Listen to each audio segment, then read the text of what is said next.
ओम नमः शिवाय। स्वागत है आपका मेरे यूट्यूब चैनल में, जिसमें हम महाशिव पुराण के बारे में जानकारी हासिल कर रहे हैं। महाशिव पुराण की कथाएं सुन रहे हैं, पढ़ रहे हैं। और अब सावन मास आने वाला है। सावन मास आ ही गया है। आज कल से सावन मास स्टार्ट है और आज है मंडे। मेरा है फास्ट। और मैंने आपको बताया था कि मेरा खुद का एक्सपीरियंस है। इसके श्रवण मात्र से ही घर में हर तरह का कलेह, सुख सुविधाएं आती है। आपके जो पाप हैं, जो भी थोड़े बहुत पाप हुए हैं, वो सारे नष्ट हो जाएंगे सिर्फ इसके श्रवण मात्र से ही। तो अगर आप ये चाहते हैं, सुनना चाहते हैं, और अगर आपको मेरी वीडियो अच्छी लगती है तो प्लीज़ मेरे चैनल को लाइक करना, सब्सक्राइब करना और बेल आइकन का बटन दबाना, ताकि जब भी मैं कोई महाशिव पुराण से रिलेटेड नई वीडियो लेकर आऊँ तो आप ये जो नोटिफिकेशन है वो सबसे पहले आपके पास आए। तो महाशिव पुराण का संहिता पढ़ रहे हैं, जिसमें हमने कल तीसरा अध्याय पढ़ा था और आज हम चौथे अध्याय के बारे में जानकारी प्राप्त करेंगे। तो देखते हैं चौथे अध्याय में क्या लिखा हुआ है। तो उससे पहले हम गणेश वंदना कर लेते हैं।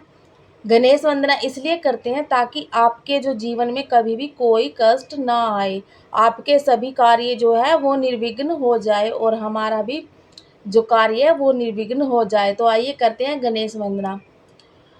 वक्रतुंडे महाकाय सूर्यकोटि संप्रभं निर्विघ्नं कुरु हे देव सर्वकार्येषु सर्वदा। तो हमने चौथा अध्याय पढ़ने से पहले गणेश वंदना कर ली है ताकि हमारे जो कार्य है वो निर्विघ्न हो जाए। तो आइए देखते हैं क्या लिखा है चौथे अध्याय में, क्या बताया गया है हमें चौथे अध्याय में महाशिव पुराण में, कि हमारे जो पाप हैं, कष्ट हैं, जो भी हम वो कैसे दूर हो सकते हैं। ठीक है, आइए देखते हैं। चौथा अध्याय है महर्षि वेदव्यास। महर्षि वेदव्यास बताते हैं, क्या बताते हैं, आइए सुनते हैं महर्षि वेदव्यास क्या कहते हैं।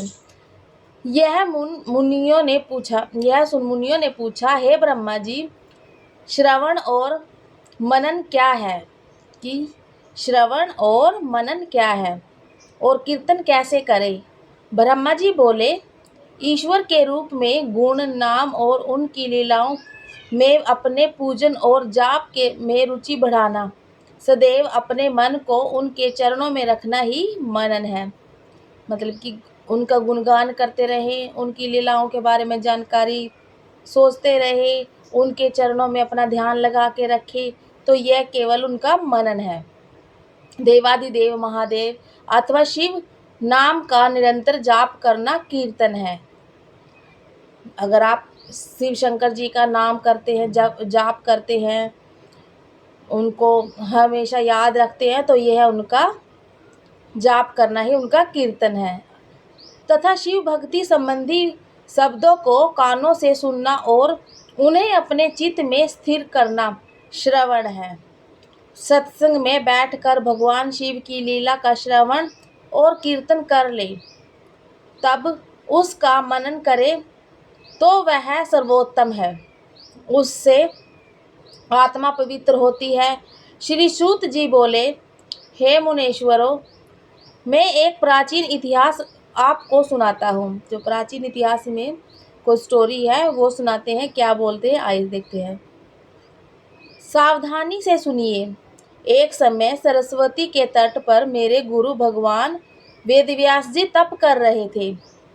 संत कुमार जी ने आकर उनसे पूछा, हे भगवान, शिव जी तो प्रत्यक्ष रूप से सबके सहायक हैं, शिव जी तो सबकी सहायता करते हैं, फिर आप तप क्यों कर रहे हो।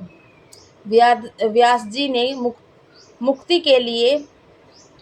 तब संत कुमार जी बोले, मुझे भी ऐसा ही भ्रम हुआ।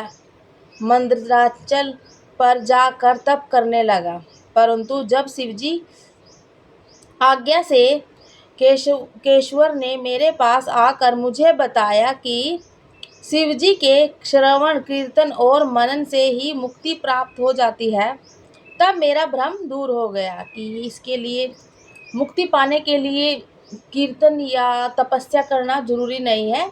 इसका श्रवण करो, जाप जपो उससे ही हमें मुक्ति प्राप्त हो जाती है।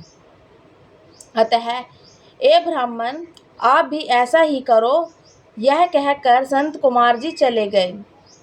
तब ऋषियों ने सूत जी से पूछा, जो श्रवण कीर्तन और मनन नहीं करता, उस प्राणी की मुक्ति कैसे होगी? कैसे होती है? मतलब कि जो प्राणी कभी श्रवण नहीं करता, भगवान का नाम नहीं जपता और याद नहीं करता भगवान को, सब पाप करता रहता है, तो उसकी मुक्ति कैसे होगी? वह कैसे मुक्ति प्राप्त कर सकता है? हे मुने, कृपया करके बताएं। आप हमें उस रहस्य को बताएं ताकि इससे उन अज्ञानियों को भी मोक्ष प्राप्त हो सके जो ऐसा करने में असमर्थ है। उन्होंने बोला कि आप हमें ऐसा बताएं, कोई रास्ता दिखाएं कि उनकी मुक्ति कैसी होगी। जो पापी, जो इंसान भगवान का नाम नहीं लेते, भगवान का श्रवण नहीं करते, नाम नहीं जपते, पाप करते रहते हैं, तो उनकी मुक्ति का क्या रहस्य है? कैसे होगी उनकी मुक्ति? इस बारे में पूछ रहे हैं। तो इसी के साथ हमारा जो चौथा अध्याय है वो आज समाप्त होता है और कल हम आपके लिए 5वां अध्याय के बारे में आपके लिए वीडियो लेकर आएंगे। तो अगर आपकी मेरी वीडियो अच्छी लगी हो तो प्लीज़ मुझे कमेंट बॉक्स में बताना कि अगर आपको ये वीडियो अच्छी लगी हो, तो फिर हम आपके लिए एक और नई वीडियो लेकर आएंगे। तब तक के लिए ओम नमः शिवाय।